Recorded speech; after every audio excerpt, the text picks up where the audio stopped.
Welcome to the World of Art by Paul Crimi. This is our second show, and I'm going to show you 4 paintings that I've already painted, and then I'm going to paint a painting. So this is a very soft, quiet painting of a beach. The other day I was doing something for somebody, something that I don't usually do. He asked me to paint a horse jump with bricks. Had a terrible time. Didn't work out.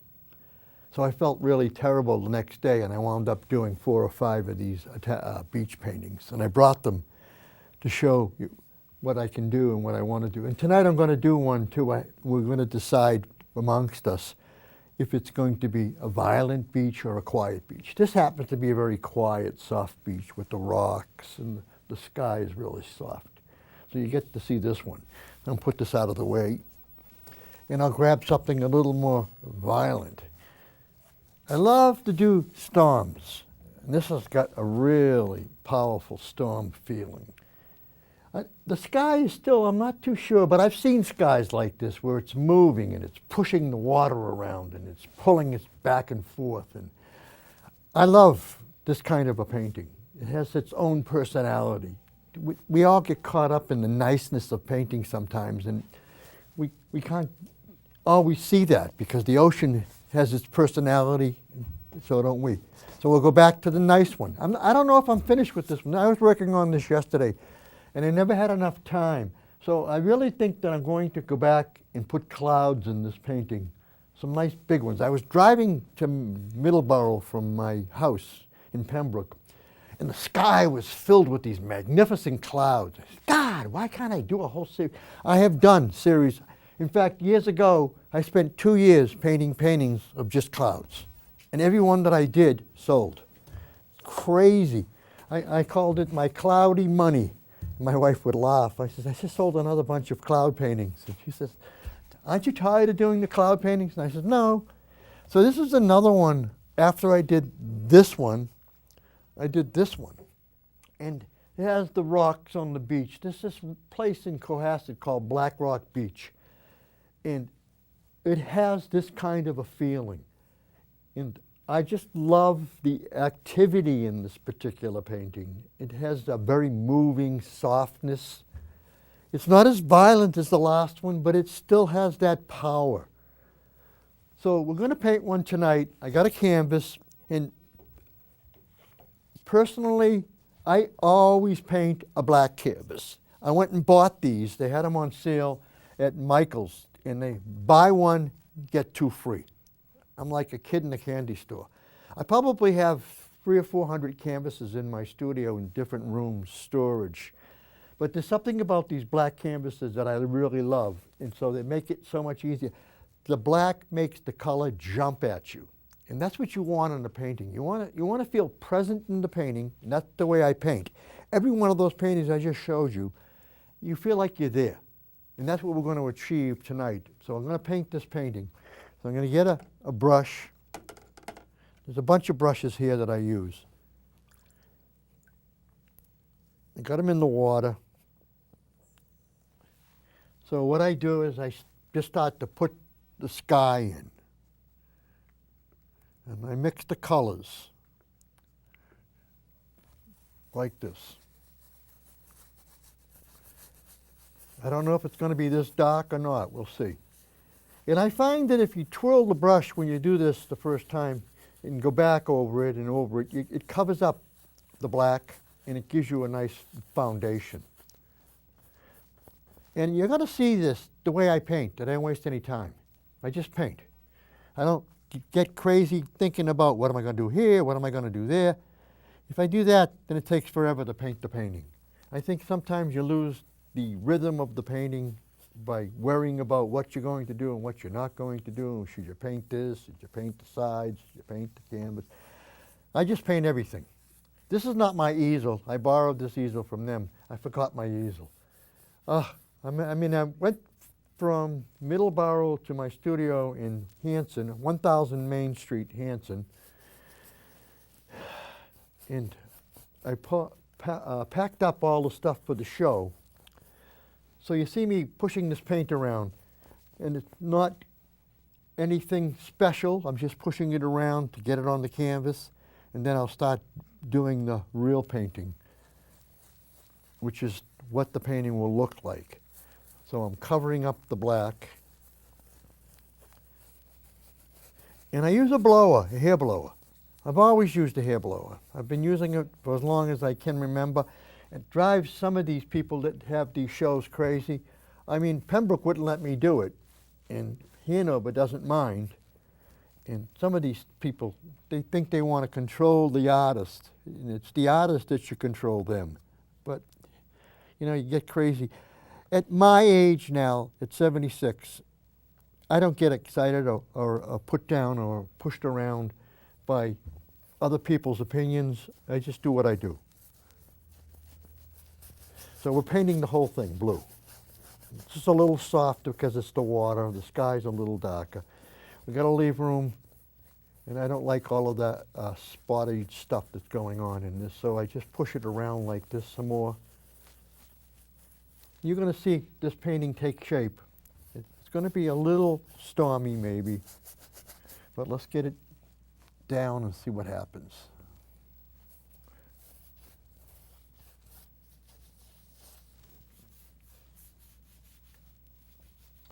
I'm trying not to paint too much on the easel because it's not mine, but hey, I'm not going to worry about the easel.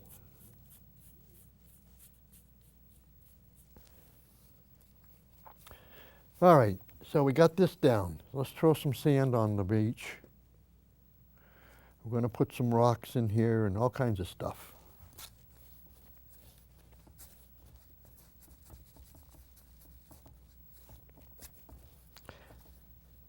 And these are just base colors. These are the bottom colors. They're not the finished colors. I know. People would say to me, halfway through your painting, it looks like it's done. Sometimes that happens.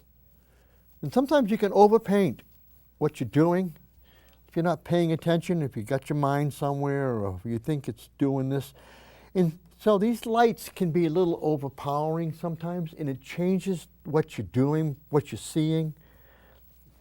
All of this stuff, it's all working for you and against you at the same time. So I have been doing this for like 25 to 30 years. And so I'm used to being in front of the lights, and I'm used to having these great people around me, and I'm used to painting like this. So I'm done with that brush. So what I'm going to do is take and put my blower on, and I'm going to dry up some of this paint. Not a lot, just a little.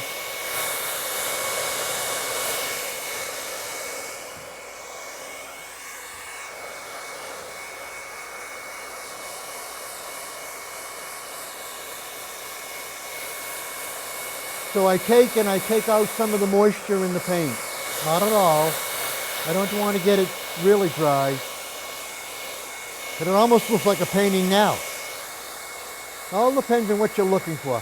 I know where I'm going to go with this one. I want it to be kind of a real stormy painting. So that I'm going to make the clouds jump around. I'm going to make the water bounce around. And I'm going to put some black rocks on the beach. Maybe some of this stuff will bounce up.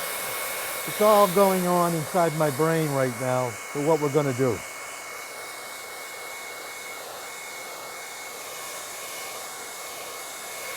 You know, like I said, I was 76 years old, and I started painting at 5. And I went to the museum school in Boston when I was 12 on Saturday. My junior high teacher said, you got to see this young man's linoleum cuts that he does. And Gene says he's too young. Then he saw my work and he says, yeah, but he's doing better stuff than the seniors. So they let me go on Saturday, and then I went all the way through junior high and high school, and then I went, after I graduated from high school, they had 125,000 applicants. And I'm not bragging, my portfolio was 10 out of all of those. And only because every year I took my portfolio to the dean, and I have about 100, 200 paintings, and he'd knock them down to 15. I said, why 15? He says, well, it's going to be 4 years of going through this, Paul, and after 4 years, you'll have 60 pieces, and you're going to go before the board, and I'm not going to be in the room. And I said, why is that? And he says, because I've helped you all these years, and it wouldn't be fair for me to be there because I'm the one that helped you do this. So I said, okay. And it went on and on and on. So what I'm doing is I'm cleaning up the brush a little. So we're going to go after this now, see what happens. You know how I changed the colors maybe, I don't know. We'll see.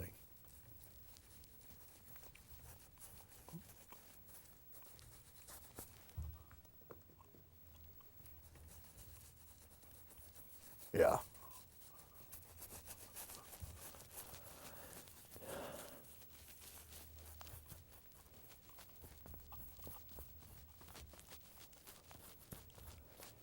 And so, like I said, I manipulate the paint and I push the paint around. I don't let the paint push me around. I'm going to control what I'm doing. I want this to be very active and very, very strong. So I keep pushing the paint around like this, changing the way it feels, and then I'll start to put some of this in the water.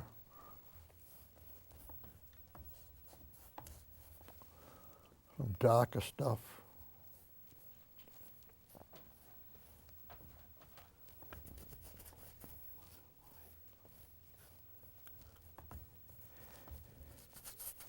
And it really looks like a mess. I love it. Then you just go back, wash the brush off,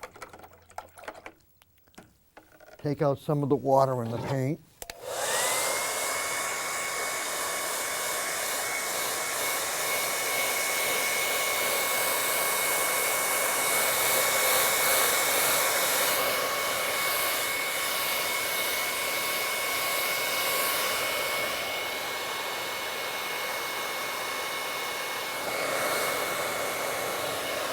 Try not to leave too much paint on it. Save that for the end. So keep it pretty flat. This easel's dancing for me. I don't know if it's going to work, but it'll work the best I can.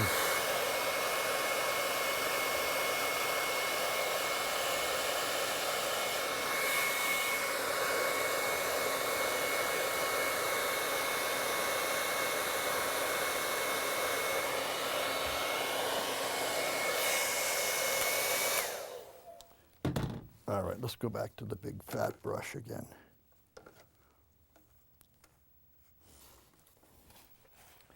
I always have paper towels in my pocket. This smock that I have on, you can tell it's had some experience. It's covered with paint.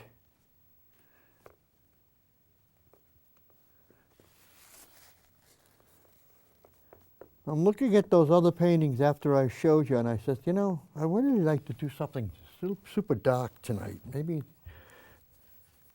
I don't know, we'll see.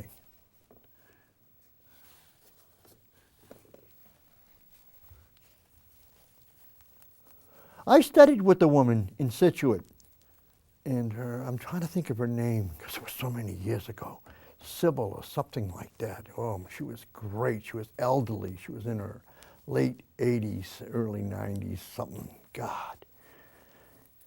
And, she did these incredibly dark paintings like this. That's why I studied with her. I thought, and her clouds were breathtaking. And they had one of her paintings in Norwell facility where they took people in for examinations and stuff. They no longer are there. They moved that to a park in Norwell, and so much different. I'm going to step back a little. In the old days, I used to use a reducing mirror. So this is not what it's going to look like. What I'm going to do is start to do some stuff with this, hopefully, and it'll just start to come.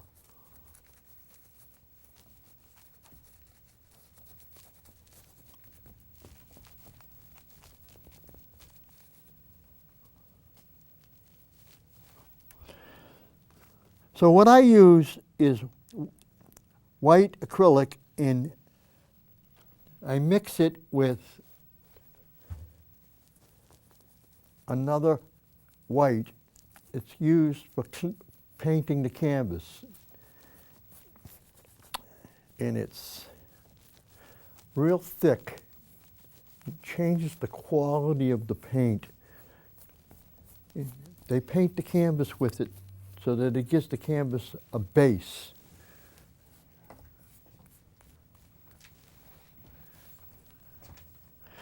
Ah, nice. I better get going here.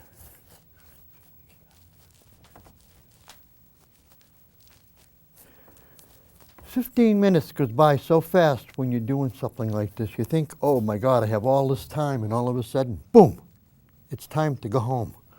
Time to get this thing off the road and into the house."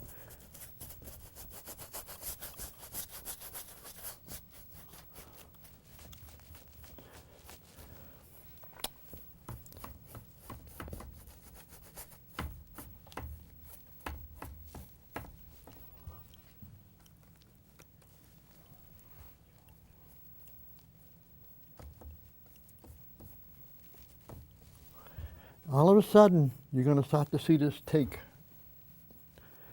I hope, the feeling of really crashing in.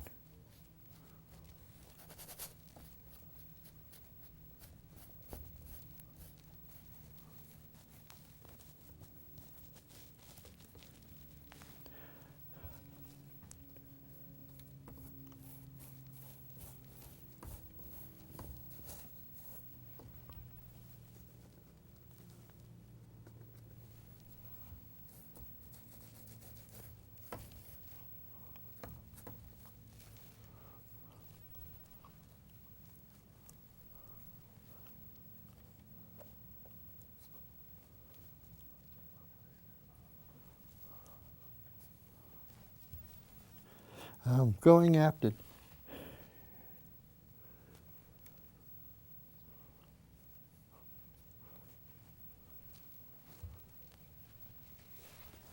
and keep on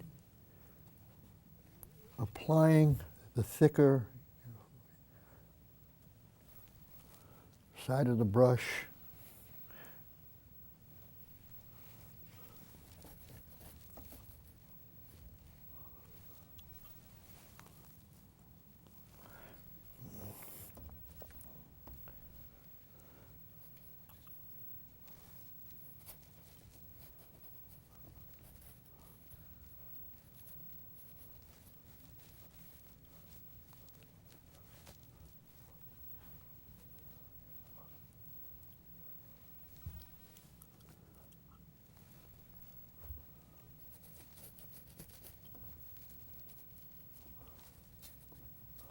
And it starts to build up. Let me step back again now. See, I'm right on top of this thing. Oh yeah, it's just starting to come.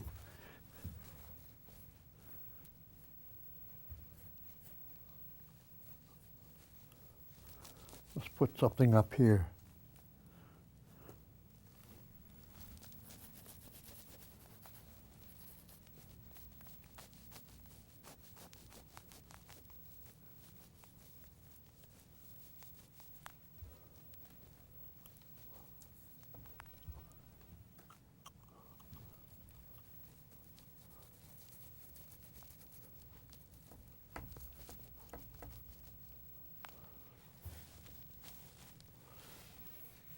Okay.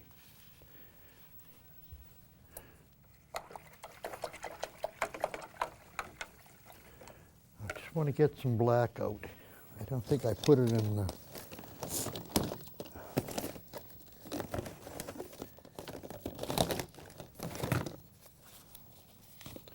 That black's empty. Let's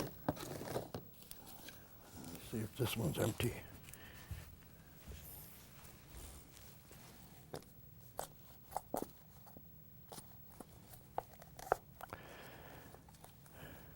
Nice. All right. So I want to put some rocks in this picture.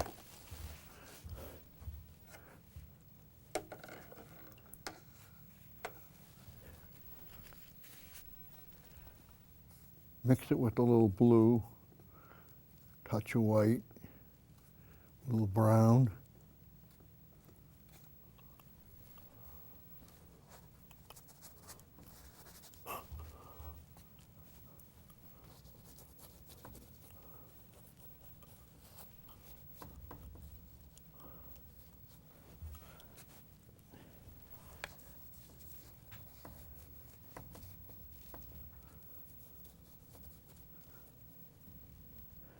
Some of this water will be coming over the rocks.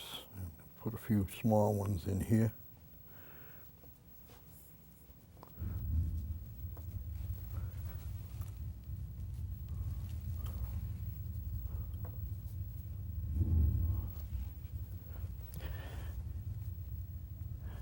See, painting is an illusion, and everything that happens in a painting is an illusion, and the movement and the energy. You're in charge of all of that. And don't be afraid to just do it. It has to come from a place that's inside of you somewhere, and I guess maybe you have to study the ocean, the way you think about it. I've been doing this ocean stuff since I was a little kid, and I grew up in West Quincy, spent my whole life swimming in the quarries, and I used to go to the ocean a lot with my father, who loved the ocean, loved the water, and loved the activity.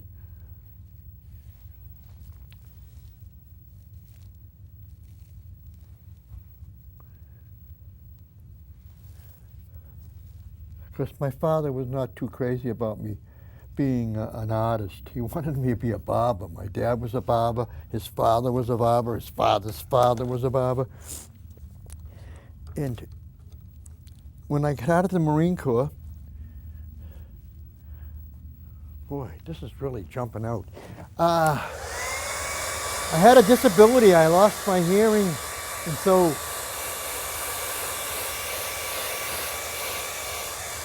I was dating this beautiful girl. I went out with her sister, and then I met her through her sister, and I started getting letters from her, and we became friends, and we got married. We were married for 54 years. And we're going to Italy on Monday, July 1st, and I'm all excited about being on a boat with my wife. I've never been on a cruise ship. I've been to Italy. I went in '97 for 21 days. She was supposed to come, but the people she worked for didn't want her to leave. They liked her so much. A long story. Anyways, she never went. I went to Italy for 21 days and loved it. Oh my God, I loved Rome. 10 minutes. All right, so we're getting there. See how I wasn't afraid to paint this painting. It's just a way of looking at what you do and how you do it. And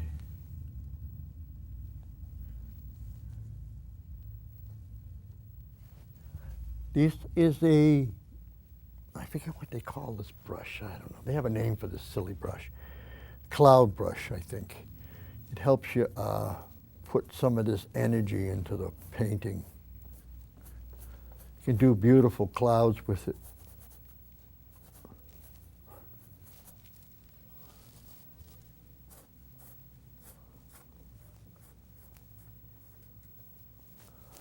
So, when you watch me paint, and this is a quick show, I'm going to do a whole hour the next show, and I'm going to take lots and lots of time and step by step, and eventually I want to do these little teaching shows and show people what it takes to put the rocks on like that and say, God, the rocks look great, the clouds look great, the sky looks great, because I've been doing this forever. I mean forever. I probably paint more paintings in my dreams than I do on the canvas of what am I going to do, how am I going to do this, and what are you going to do that. And you know, it's like anything in life. You know, I moved my studio from Rockland to Hanson, and I borrowed some money from my wife, and so I got a job at Home Depot, and I worked in the one in Rockland, and I really love the fellowship with the people there. I've been there since Black Friday. I mean, Black Friday. Can you imagine getting a job on Black Friday? Weird, crazy.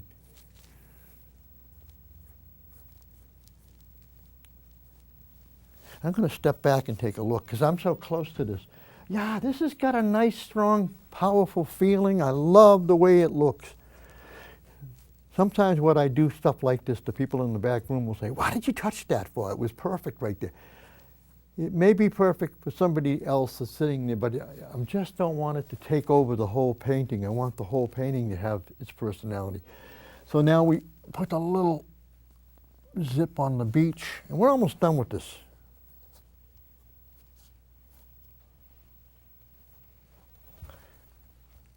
And I'll just dry it with the blower.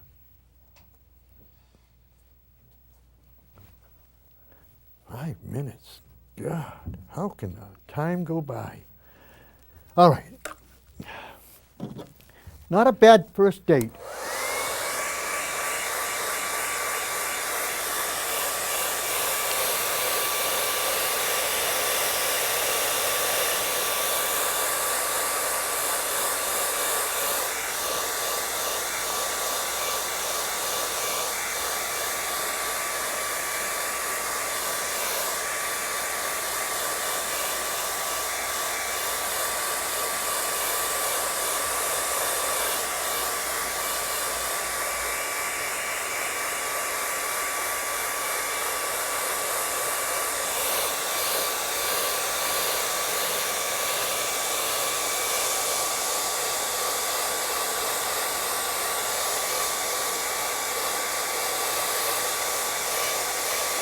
I love the rocks. The rocks look like an illusion. They don't, I bang those things, 2 stripes and they're done. You know something? You can spend all your life trying to paint a rock and not be happy. These rocks are perfect. The water's perfect. The water's coming all over the place. There's all kinds of stuff going on. Nice. The sand is soft and wet. The water coming in is nice. Not a bad little painting.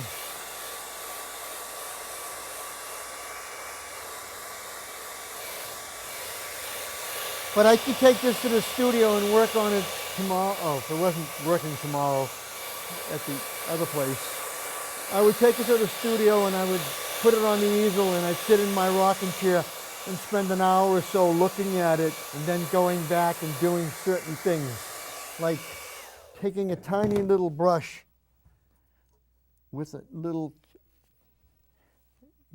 and doing stuff like this.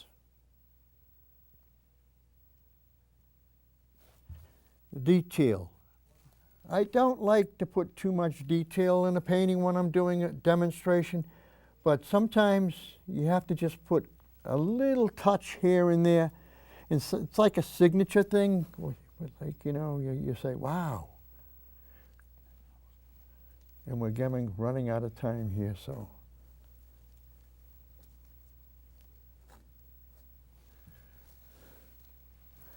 And I think we didn't have a bad date tonight. This was kind of nice. Barbara was great. The other girl was great. Paul was fantastic. And this young man was great. It's nice to start a whole new series of paintings with a whole new group of people. And I really love the way this came out. It has a freedom. Sometimes you work a painting to death. If you burst onto the canvas and paint it with your heart and your mind and your soul, you have a personality in a painting. And that's what sometimes makes the person want to buy a painting, because it has a personality. I want to thank you. Good night. God bless.